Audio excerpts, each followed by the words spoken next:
Hello, नमस्कार। आप सभी का आपके अपने YouTube channel A B 97 classes YouTube channel पे आपका हार्दिक स्वागत, हार्दिक अभिनंदन है। आज की इस वीडियो में हम कक्षा 7 इतिहास हमारे अतीत पार्ट नंबर 2 अध्याय नंबर 2 है हमारा नए राज्य और उनका विस्तार, ये हम अध्ययन कर रहे थे। इस वीडियो में हम जो साम्राज्य का प्रशासन है वो कैसे चलता था, इस क्लास से पहले हम चोल साम्राज्य के बारे में हम अध्ययन कर चुके हैं कि चोल साम्राज्य की सत्ता में कैसे आया, चोल साम्राज्य का विस्तार कैसे हुआ, ये हम अध्ययन कर चुके थे। साम्राज्य का जो प्रशासन है ये कैसे होता था, किस प्रकार ये प्रशासन है चलाया जाता था, ये हम इस क्लास में हम इस वीडियो में अध्ययन करेंगे। तो जो भी हमारे साथी है, जो भी हमारे छात्र हैं, प्रिय छात्र इस YouTube चैनल पे पहली बार आए हैं तो इस YouTube चैनल को सब्सक्राइब ज़रूर करें। सब्सक्राइब के साथ साथ लाइक, शेयर और कमेंट में ज़रूर बताना कि क्लास कैसे रही। एक कमेंट और एक लाइक आपका हमारे नेक्स्ट वीडियो के लिए प्रेरित करता है, तो इसलिए इस वीडियो को ज़्यादा से ज़्यादा लाइक, शेयर और चैनल को सब्सक्राइब ज़रूर करना। आज के इस सेशन को हम शुरू करते हैं। जो साम्राज्य का जो प्रशासन है, प्रशासन किस प्रकार संगठित होता, कि प्रशासन है किस प्रकार एक संगठित एक ग्रुप बनाया जाता था, एक एकजुट होकर प्रशासन चलाया जाता था, किस प्रकार ये हम अध्ययन करेंगे। कि किसानों की बस्तियां जो क्या कहलाती थी और कहलाती थी, ये हमारे क्या है, यहाँ से हमारा एक इम्पोर्टेंट क्वेश्चन बन सकता है। वो क्या बन सकता है कि जो हमारी किसानों की जो बस्तियां थी, जो एक किसानों की जो बस्तियां थी उनको क्या कहा जाता था। और तो पूछा जाता है कॉम्पिटिटिव एग्जाम में कि और है वो किसे कहते थे, तो किसानों की बस्तियां। शिक्षित खेती के साथ साथ बहुत समृद्ध हो गई थी। इस तरह के गांव के समृद्ध को समूह को क्या कहा जाता, नाडू। नाडू क्या कहा जाता और किसे कहा जाता था, और कहा जाता था किसानों की जो बस्तियां थी, किसानों की जो बस्तियां थी उनको क्या कहा जाता था, और कहा जाता था, क्या कहा जाता था और। जबकि गांव के समूह था उनको क्या कहा जाता, नाडू। ग्राम प्रसिद्ध और नाडू न्याय करने को और कर वसूलने जैसे कई प्रशासकीय कार्य करते थे। इंपॉर्टेंट हमारी यहाँ से क्या लाइन बन सकती है दोस्तों, कि हमारे यहाँ से इंपॉर्टेंट क्वेश्चन तीन हमारी इंपॉर्टेंट क्वेश्चन यहाँ से बन सकते हैं। ऑल एग्जाम कोई भी एग्जाम हो यहाँ से ज़रूर हमारे क्वेश्चन बन सकते हैं। कि सबसे पहले जो हमारा क्वेश्चन बनेगा, उर किसे कहते हैं। जो किसानों की बस्तियाँ थी उन्हें क्या कहते कहा जाता था, उर। और शिक्षित खेती के साथ बहुत समृद्ध हो गई थी। जो सिंचाई खेती है, जो शिक्षित खेती है, सिंचाई खेती के साथ बहुत समृद्ध हो गई थी। और किस तरह के गांव के समूह को क्या कहा जाता था, गांव के समूह को क्या कहा जाता था, तो नाडू। नाडू। और पूछा जा भी सकता है कि और क्या था, क्या किसानों की बस्ती थी या गांव के समूह को, तो हम कहेंगे जी और है किसानों की बस्तियां थी। नाडू क्या था, क्या किसानों की बस्तियां थी या गांव का समूह था, तो गांव का समूह आएगा। ग्राम परिषद और जो गांव का समूह क्या था, गांव का समूह नाडू। न्याय करने और कर वसूलने जैसे कई प्रशासकीय कार्य करते थे। तो क्वेश्चन पूछा भी जा सकता है, न्याय करने और कर वसूलने जैसे कई प्रशासकीय कार्य कौन करता था, ग्राम परिषद और नाडू। वेलाल जाति के धनी किसानों को केंद्रीय चोल सरकार की देखरेख में जो नाडू के कामकाज में अच्छा खासा नियंत्रण हासिल था। कि वेलाल जाति कौन सी जाति है, वेलाल। वेलाल जाति के धनी किसानों को केंद्रीय चोल साम्राज्य की देखरेख में जो नाडू के कामकाज में खास अच्छा खासा नियंत्रण हासिल था। उनमें से कई धनी भूस्वामियों को चोल राजाओं ने सम्मान के रूप में जो है मुवेद वेलन, तीन राजाओं की अपनी सेवाएं प्रदान करने वाला वेलन या किसान, अरियार या प्रधान जैसी उपाधियां दी गई और केंद्र में महत्वपूर्ण राज के पद सौंपे गए थे। इंपॉर्टेंट हमारे यहाँ से क्या बन सकते हैं क्वेश्चन कि कौन सी जाति है, वेलाल जाति।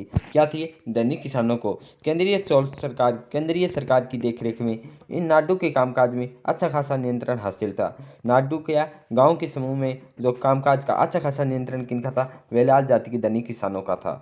और उनमें से कई धनी भूस्वामियों को चोल राजाओं ने, इनमें से क्या थे, कई बहुत धनी किसानी थे, बहुत धन वाले की भूस्वामी थे, तो उनको चोल राजाओं ने, जो चोल राजाओं ने सम्मान के रूप में कई उपाधियां दी। वो उपाधियां क्या थी कि तीन राजाओं की अपनी सेवा प्रदान करने वाला वेलन या किसान क्या था, वो था मुवेद वेलन कहलाता था। मुवेद वेलन क्या था, राजाओं की अपनी सेवा प्रदान करने वाला वेलन या किसान। फिर था प्रधान। जैसी उपाधियाँ क्या थी? अरियार। अरियार क्या था? वो था प्रधान जैसी उपाधियाँ, और केंद्र में महत्वपूर्ण राजकीय पद भी सौंपे गए थे। क्वेश्चन हमारे यहाँ से क्या बन सकते हैं कि अरियार क्या था? अरियार क्या था? प्रधान जैसी उपाधियाँ। और जो मुएद वेलन क्या था? जो मुएद वेलन था वो 3 राजाओं को अपनी सेवाएं प्रदान करने वाला वेलन या किसान। तो यहाँ से हमारे इंपॉर्टेंट क्वेश्चन थे वो बन सकते थे। नेक्स्ट हमारा पॉइंट है भूमि के प्रकार है। इसमें बताया जा रहा है भूमि के जो प्रकार है वो क्या क्या है। चोल अभिलेखों में भूमि की विभिन्न कोटियों का उल्लेख मिलता है कि चोल है, चोल साम्राज्य के जो चोल साम्राज्य में जो अभिलेख है उनमें भूमि की विभिन्न कोटियों का उल्लेख मिलता है। जैसे वेलन वगाई, जो वेलन वगाई है गैर ब्राह्मणी किसान स्वामी की भूमि। जो गैर ब्राह्मण किसान स्वामी की भूमि क्या कहलाती थी? क्वेश्चन पूछा जा सकता है कि गैर ब्राह्मण किसान स्वामी की भूमि को क्या कहा जाता था चोल साम्राज्य में? अभिलेखों में क्या दर्शाया गया है जो किसानों की है गैर ब्राह्मण किसानों की भूमि को? वो कहलाया गया वेलन वेगाई। ब्राह्मणों को उपहार में दी गई भूमि क्या कहलाती थी? ब्रह्मा दे। नेक्स्ट है हमारा की पॉइंट, जो किसी विद्यालय के रख रखाव के लिए भूमि दी जाती थी वो क्या थी? साला भोग। साला भोग है वो किसी विद्यालय के रख रखाव के लिए भूमि दी जाती थी। मंदिर को उपहार में दी गई भूमि क्या कहलाती? देवदान या तिरुनमटुकनी। वो क्या कहलाती थी? देवदान या तिरुनमटुक देवदान या तिरुनमटकनी मंदिर को उपहार में दी गई भूमि कहलाती थी। जैन संस्थानों को दान में दी गई भूमि क्या कहलाती थी? पली चंदम। पली चंदम। जैसे जैन संस्थानों में दी गई भूमि क्या कहलाती थी? पली चंदम कहलाती थी। क्वेश्चन पूछा जा सकता है कि जैन संस्थानों को दान में दी गई भूमि क्या कहलाती थी? वो कहलाती थी पली चंदम। और मंदिर को उपहार में दी गई भूमि क्या कहलाती? देवदान या तिरुनमडकनी। और किसी विद्यालय के रख रखाव के लिए जो भूमि दी जाती थी वो साला भोग। ब्राह्मणों को उपहार में दी गई भूमि ब्रह्मादे। गैर ब्राह्मण किसान स्वामी की भूमि वेलन वेगाई। तो हमारा पॉइंट था कि पिछले स्लाइड से हमने अध्ययन किया था कि जो उनकी प्रधान है उनमें उपाधियाँ जो दी गई थी, उपाधियाँ कौन कौन सी थी? वो 3 राजाओं को अपनी सेवा प्रदान करने वाला वेलन या किसान। अरियार क्या था? प्रधान जैसी उपाधियाँ महत्वपूर्ण पद सौंपे गए थे। तो हमने देखा कि ब्राह्मणों को समय समय पर भूमि अनुदान या ब्रह्मादेय प्राप्त हुआ। परिणाम स्वरूप कावेरी घाटी और दक्षिण भारत के दूसरे हिस्सों में ढेर ब्राह्मण बस्तियां अस्तित्व में आई। प्रत्येक ब्रह्मदेव की देखरेख ब्राह्मण भूस्वामियों की एक सभा द्वारा की जाती थी। कि प्रत्येक ब्रह्मदेव की देखरेख प्रमुख ब्राह्मण भूस्वामियों की एक सभा द्वारा की जाती थी। ये सभाएं बहुत कुशलतापूर्वक काम करती थी। इनके निर्णय शिलालेखों में प्राय मंदिरों की पत्थर की दीवारों पर जो ब्यौरेवार दर्ज किए जाते थे। कि इनके निर्णय क्या थे? शिलालेख हैं उन पे मंदिरों के पत्थरों की दीवारों के रूप में ये क्या थे? उनका ब्यौरा है वो दर्ज किया जाता था। नगरम के नाम से ज्ञात व्यापारियों के संघ भी अक्सर शहरों में प्रशासनिक कार्य संपादित करते थे। जो नगरम के नाम से ज्ञात व्यापारी के संघ भी अक्सर शहरों में प्रशासनिक कार्य संपादित करते थे।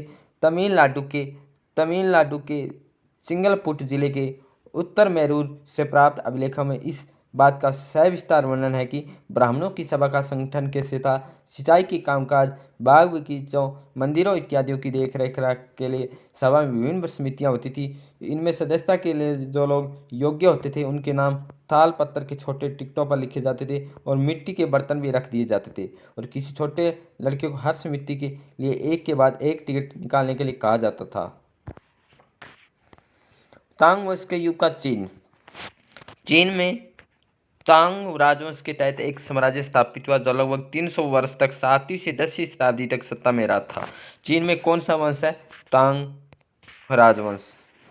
एक साम्राज्य स्थापित हुआ जो लगभग 300 वर्षों तक 7वीं से 10वीं शताब्दी तक रहा। इसकी राजधानी सियान दुनिया की सबसे बड़े नगरों में से एक थी, जहाँ तुर्की, ईरानी, भारतीय, जापानी और कोरियाई आया जाया करते थे। तांग साम्राज्य परीक्षा के माध्यम से नियुक्ति की गई नौकरशाही द्वारा प्रशासित होता था। इन परीक्षा में हर इच्छुक व्यक्ति बैठ सकता था। अधिकारियों के चयन की यह व्यवस्था कुछ बदलाव के साथ 1911 तक कायम रही थी। भारतीय उपमहाद्वीप में प्रचलित व्यवस्थाओं में यह व्यवस्था किन मायनों में भिन्न थी? आज जो हमारा चैप्टर था कक्षा 7th क्लास, जो अध्याय नंबर 2, नए राज्य और उनका विस्तार, ये हम अध्ययन किया है। तो जिस भी साथी ने हमारी पहली जो क्लासें हैं वो नहीं देखी तो उनको ज़रूर देखना, और नेक्स्ट चैप्टर हम नेक्स्ट क्लास में हम अध्ययन करेंगे। तो आज की सेशन को हम यहीं विराम करते हैं। Thank you all of you. जय हिंद, जय भारत।